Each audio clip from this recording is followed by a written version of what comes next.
오랜만에 소다 산매경에 빠진 중년의 여성들. 커피, 그죠? 믹스 커피. 네, 믹스 커피. 근데 그게 되냐고 제일 맛있는데. 그러니까 그런 거 끊어야지. 나는 믹스 커피는 일주일에 한 번씩 먹어. 저기 다들 그래서. 5시간에 5시간. 친구들 사이에서도 유난히 단 것을 좋아하기로 유명한 이예순 씨. 얘기 중간중간 입이 쉴 틈이 없다. 단맛이 입에 들어갈수록 그녀의 수다도 달콤해진다.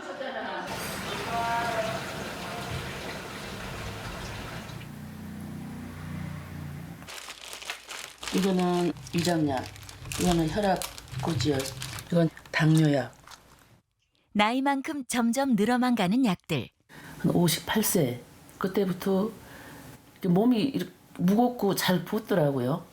그리고 먹는 거는 계속 그대로 먹고, 근데 앉았다 섰다 하는 것도 힘들고, 아침에 있나면 이렇게 부어가지고 그게 또 살이 되고 그런 것 같았어요. 문제는 1년 365일 줄지 않는 식욕. 남편과 함께 식사 준비를 할 때면 남편의 잔소리 아닌 잔소리가 끝이 없다. 고기가 육해공군 다 있어.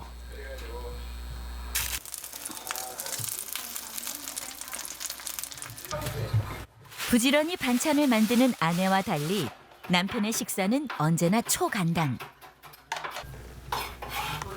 그 식탁이 내 식사에 식사라면 언제 나를 따라올지 모르겠어.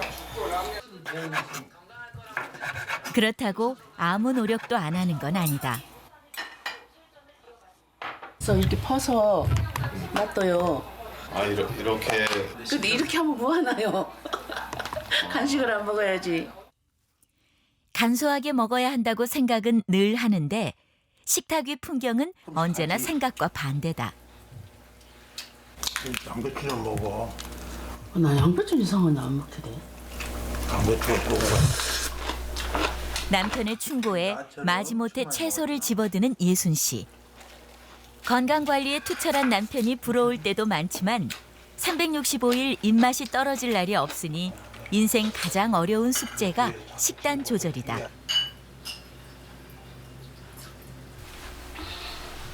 하루 중 이예순 씨가 가장 행복해하는 시간. 50억 클럽에 대한 수사가 본격화된 가운데 식후 과일은 그녀에게 필수다. 아이고 맛있게 됐네.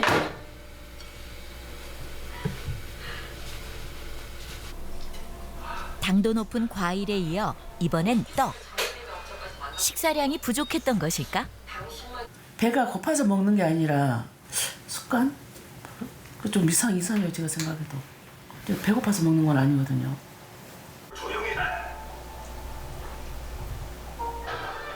먹은 걸 미처 소화시킬 틈도 없이 어느새 소파에 누워 잠이 들어버렸다. 과연 이예순 씨의 몸 상태는 어떨까? 건강 전반을 체크해 볼 수 있는 피검사와 체성분 검사가 시행됐다.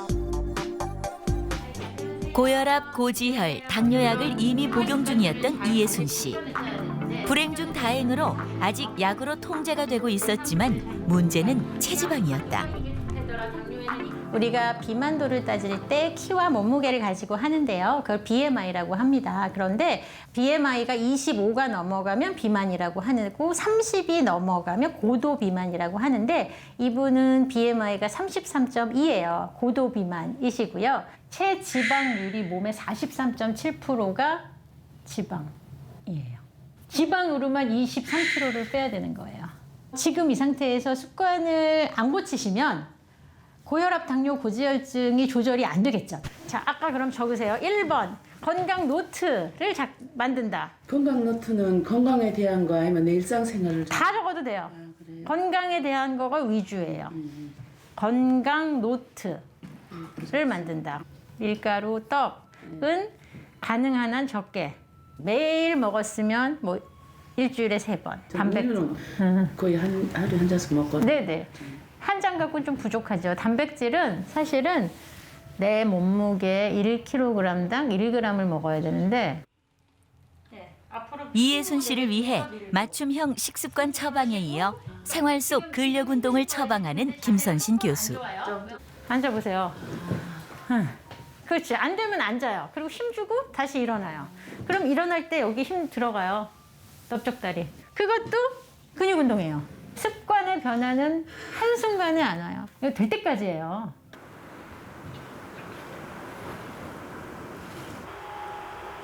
퇴직 후 한가로운 시간을 보내고 있는 60대 초반의 이종실 씨.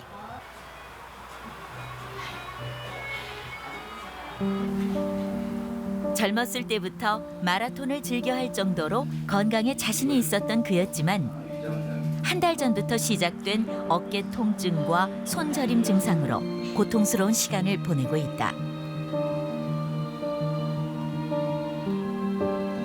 항상 이렇게 TV 보면서 반드시 보다가 조금 지나면 저도 모르게 자세가 이렇게 옆으로 이렇게 간 자세가 나오더라고요. 이게 편하니까. 예, 그래서 이런 자세를 한 지는 꽤 오래됐습니다. 문제는 TV를 보는 자세뿐이 아니다. 밤사이 새롭게 올라온 뉴스를 확인하다 보면 구부린 자세로 1시간이 훌쩍 간다. 얼마 전부터는 근육 이완제를 복용 중이지만 별다른 차도가 없는 상황. 저녁에 자려고 이렇게 누워 있으면 똑바로 이렇게 누워 있지를 못해요. 왜 그러냐면 여기 통증이 있어가지고 뭐가 이 뒤에서 누르는 것 같은 그런 저희가 있어서 이 통증 때문에 그리고 여기 손저림 때문에 잠을 이룰 수가 없어요. 혹시나 싶은 마음에 일주일에 서너 번 하던 운동도 더 열심히 하고 있다. 그런데 어째 방법이 좀 독특하다.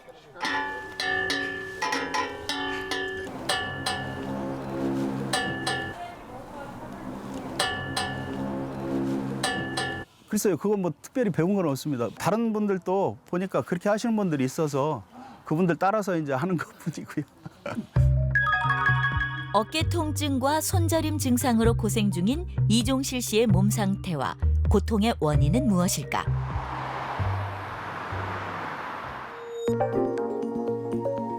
정확한 진단을 위해 MRI 검사와 엑스레이 검사가 이어졌다. 고개 이렇게 뒤쪽으로 젖힐 때는 어떠세요? 이럴 때? 조금 뒤가 조금 더 뻐근하고 이럴 때도요? 예. 환자분은 5번, 6번하고 6번, 7번에 이렇게 목 디스크가 있으세요. 그래서 까맣게 튀어나와 있는 게 목 디스크고 이 하얗게 보이는 게 신경이에요. 그래서 신경이 이렇게 쭉 타고 내려오다가 5번, 6번, 6번, 7번에서 신경이 눌려 있고 그리고 신경공이라고 신경 빠져나가는 길이 이제 정상적으로는 하얗게 이렇게 하얀 공간들이 있어야 되는데 이 까맣게 보이는 부분들이 신경 빠져나가는 길도 막혀 있는 거죠. 우리의 머리와 몸을 이어주는 뼈 경추는 7개의 뼈로 이루어져 있다. 뼈와 뼈 사이에는 추간판, 즉 디스크가 있어 충격을 흡수하고 목을 보호하는 역할을 한다. 단면을 보면 젤리 형태의 수액과 단단한 섬유륜으로 둘러싸여 있다. 그런데 목을 숙이는 자세를 지속하면 디스크 속 섬유륜에 상처가 발생하고 이런 증상이 계속되면 섬유륜이 변형되면서 디스크가 바깥쪽으로 밀려 나오게 되는데 이것이 추간판 탈출증, 즉 목 디스크다. 심할 경우 말초신경을 타고 어깨 쪽지와 팔, 손가락까지 극심한 통증이 전달된다. 만약에 왼쪽으로 이렇게 틀어진 자세로 계속 유지가 된다 치면은 디스크 왼쪽 부분으로 혈액 공급이 제대로 안 되거든요. 그래서 그 왼쪽 부분이 유난히 좀 디스크가 닳게 되거나 망가질 수가 있는 거죠. 그래서 벤치프레스 자체가 이제 바른 자세로 하는 경우에 있어서는 디스크에 그렇게 직접적인 영향은 없는데 이렇게 허리를 들고 다리를 세운 상태에서 하게 되면 경추 7번, 흉추 1번 뭐 그런 부분에서는 디스크 받는 압력들이 좀 전달이 돼서 디스크에 무리가 될 수가 있거든요. 목을 많이 구부려서 하는 자세가 오래 지속이 되다 보면 디스크가 받는 압력이 올라가면서 디스크가 좀 퇴행성 변화가 빨리 생길 수 있게 되거든요.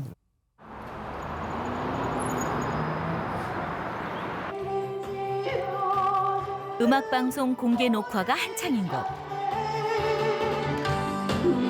가수이자 진행자로 바쁜 시간을 보내고 있는 박규리 씨.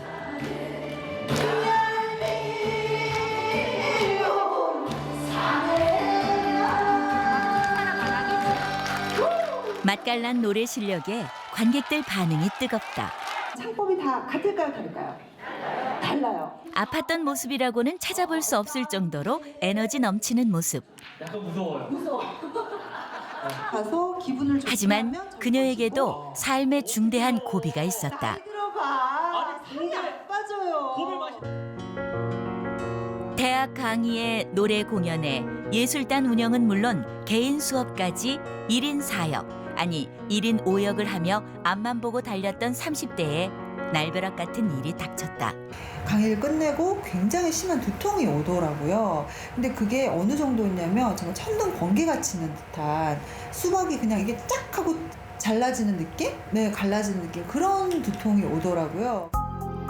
그녀의 병명은 뇌출혈.